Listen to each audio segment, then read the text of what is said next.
Hello everybody, we are glad to welcome you on a HardReset.Info YouTube channel, and today I would like to demonstrate that you can clone app in Realme phone.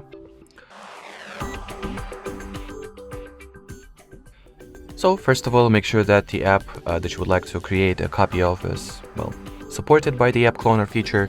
Then in order to access the feature itself, you will need to launch settings, then enter the apps category.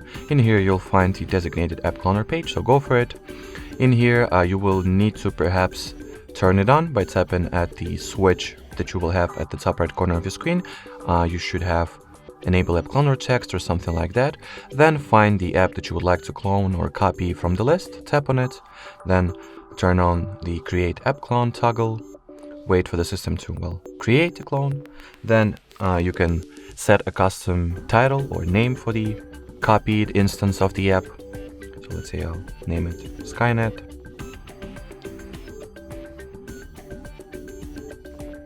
And now I have two independent individual instances of Facebook application that I can use completely separately. Alrighty, so that would be it for this video, guys. Thanks for watching, thanks for your attention, and bye bye.